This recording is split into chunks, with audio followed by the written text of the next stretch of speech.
Chapter 10. Location: Los Angeles, California.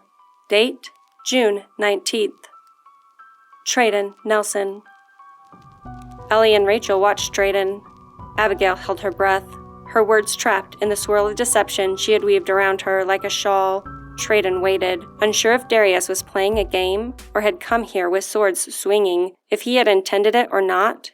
He had struck a death blow. Abigail looked like she was bleeding out on the floor.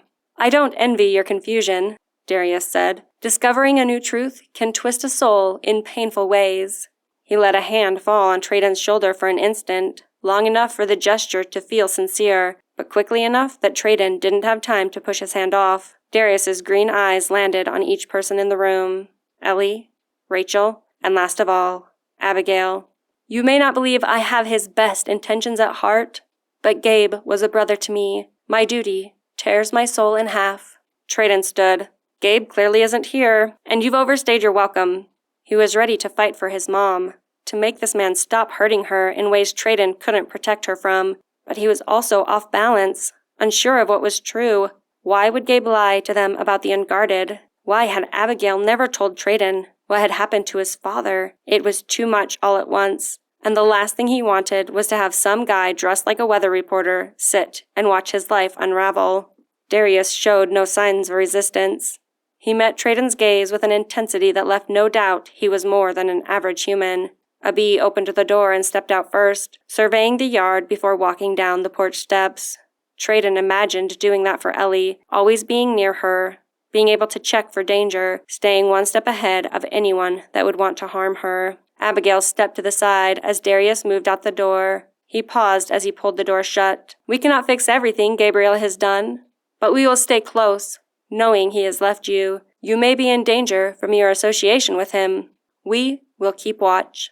"Wait." Ellie pushed herself up from the couch. She wouldn't meet Treadon's eyes. "What about the veil? Could we go there for protection?"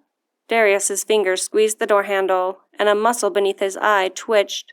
"The veil is a refugee for the Descendants who escaped the massacre. I have kept them safe for 100 years. Yet, Adura saw a future where our protection would be brought down from the inside, from a newcomer. We do not have an open-door policy." "But if Adura saw who would betray you?" Ellie said, not giving up. Treadon felt like she was twisting a dagger in his heart. She didn't trust him to protect her, and she wasn't ready to complete the bond. She was looking for another way to protect herself. "Couldn't you invite everyone except for the one who was going to betray you?" Darius's mouth lifted in one corner, an ironic smile. "Adura's visions are not so easy to interpret, not always so clear." There was a pause. Darius looked out at the setting sun like the horizon was calling to him. He began to nod slowly. "They were clear enough. I can make an exception and invite you, the bearer of the twin daggers, to the veil." Ellie's shock that he knew so much showed in the way her lips parted. She licked them once and then squared her shoulders. "What about the others? Treadon is partially bonded, and Jarren is on his way back. He's a descendant as well. Couldn't we all go? You said we could all be in danger because of our association with Gabe. Maybe we would all be safer at the veil." Darius narrowed his eyes at Ellie. "And you could access the visions of Adura yourself. I can see the truth, the hunger for knowledge in you." Rachel shifted on the couch. "We could share information about Caden Bachman and share our resources on how to stop the Triune." Abigail's head swiveled between Darius and Ellie. A head shake, a disbelieving shudder. Darius again let his gaze fall on each person in the room, a hard look of calculation. "I have sacrificed everything to keep the surviving descendants safe. You must know this is my top priority. But I will make this one exception. I am offering an invitation to you and your descendant friend. I will even offer a place to the half-guardian. But I will not endanger all I have worked for by allowing ordinaries into the place of safety. Nothing is more important than protecting my family. You all understand that. 3 of you may come. You have 24 hours to decide." Once upon a time, Treadon imagined a life where he could make his mom happy, where Gabe didn't exist, and it was only the 2 of them. What did he want now? Would he have to choose between protecting Ellie and making his mom happy? Or could he have both? Maybe they could all go somewhere far away, where there was no danger and no war, and the smiles could be full and real, laughter, fun, certainty. Abigail gripped the back of a chair, her jaw flexing. "What about my mom?" Treadon asked. Darius dropped his head, breaking eye contact for the first time. "I cannot invite her.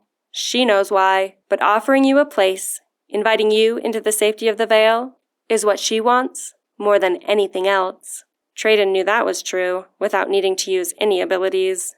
Darius pulled the door shut. No one moved until Abigail came back around the couch and picked up a cooling cup of tea. She sipped at it, the cup shaking with her unsteady grip. She let out a long breath as she cradled the bottom of the cup in her other hand. "He was right about one thing," Abigail said. "We've had too many secrets." "What are you talking about?" Treadon was afraid to turn around. "Come and sit down and look at me. I need to tell you the truth about what happened to your father." Treadon came and sat on the stool Darius had vacated. "Do you want us to leave?" Rachel asked. "No, you can both stay. You all need to hear this." Abigail set her tea on the tray with a clink and pulled a tissue from her pocket. She twisted it between her fingers, like she knew tears should come when she told this story. But they wouldn't. The tissue was a symbol of buried loss, of unshed tears. "What happened to my father?" Treadon asked. "I fell in love with your father in high school, and we got married young. There was a recession, and work was hard to find. We both worked and felt like we could handle things. He didn't mind that I was kind of strange. I used to talk about the light people gave off, and the fact that I could see different colors for different people. He'd give me a kiss and tell me I was special." Abigail's lips quirked with a painful smile. "He liked to go out, get drunk with some friends to forget how hard things were. He got mean when he drank, so I never went with them, but we were both okay with that. We bought this house together, even though it took both our incomes to afford it. I found out I was pregnant the same day he got fired, and things took a bad turn. The drinking got worse. He would get sober for an interview or two, but when he didn't get those jobs, he'd go right back to drinking." Treadon thought of the anxiety he had noticed in his mom when alcohol was involved. He'd always known how much she hated drinking, but never why. His dad had a substance abuse problem because of the stress of having a son. Treadon knew it wasn't his fault, but he still felt a pinch of guilt, like things might have been better for his mom without him.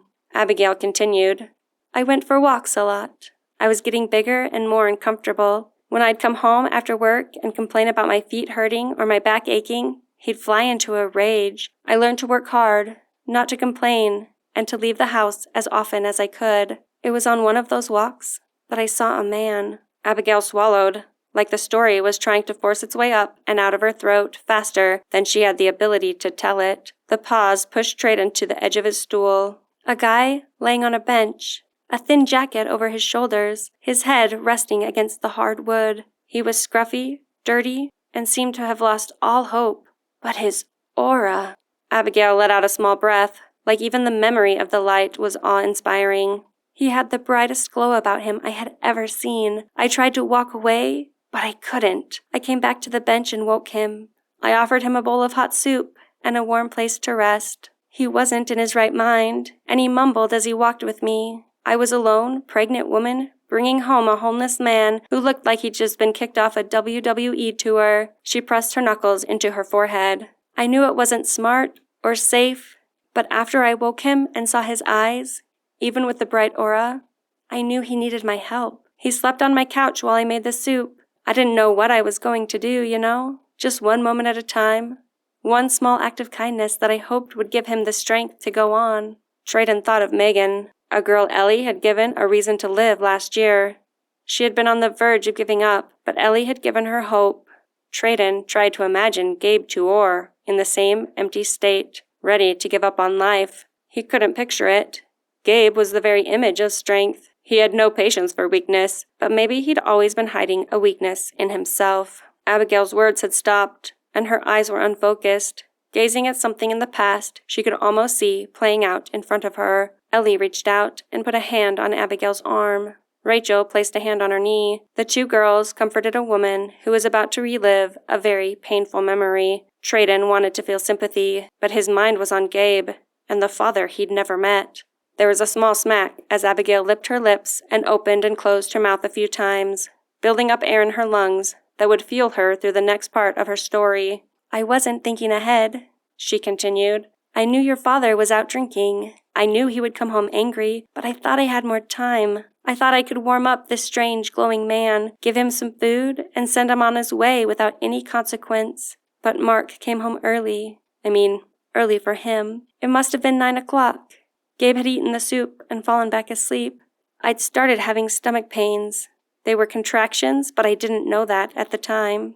Abigail stood up, anxiety from the memory pushing her into movement. "Gabe was there on the couch. I was here, leaning against the stove, holding my stomach, praying the pain would go away. The door opened."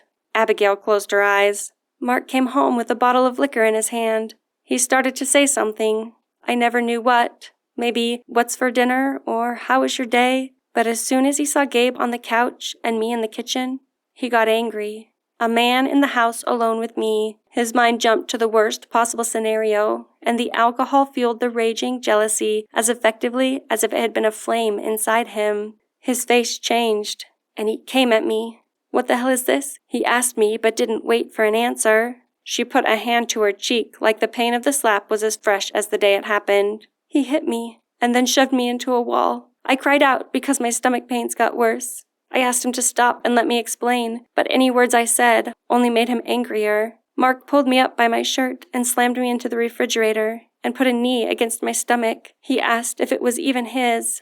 Tears were streaming down Abigail's face. Her hand had moved down to her stomach protectively. Treadon stood, his own anger making his face flush, his stomach twisted in disgust. "It's okay, Mrs. Nelson." Rachel stood next to Treadon, her hand out toward Abigail like she could ease the pain herself. "You don't have to go on if it's too much." Abigail wiped the tears from her cheeks and straightened her shoulders. "I have to finish. I've let this sit inside me for too long. I've wondered what I could have done differently, thought through my actions, said something different, but I didn't.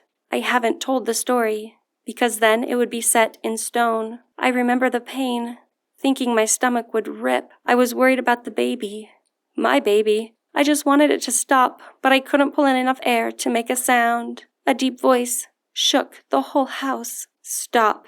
I thought Mark was going to let me go, but he turned away just enough to backhand me again. I fell to the ground. The man I had found and brought home stood tall next to the couch. He wasn't the homeless man I'd invited in. He was a glowing form of power. Mark couldn't see the light, only a threat, but not one he could beat. He reached for me again. I don't know what he was thinking. Maybe he was going to apologize. Maybe he was going to use me for a human shield. But as soon as he made a move in my direction, the other man clapped. It seems so silly in words, but he reached out and put his hands together. The force of what he did ripped through the island and smashed into Mark, slamming him into the cupboards with so much energy that he broke the cupboard door and all of the plates and glasses in the cupboard. Mark, he didn't make it. Ellie put a hand to her mouth. He died? On the floor, looking into my face as the light went out.